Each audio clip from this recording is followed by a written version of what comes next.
What's the meaning of bone?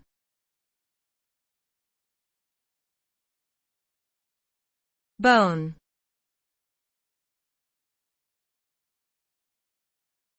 Bone.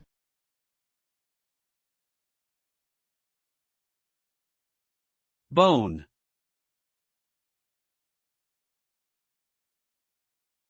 Bone.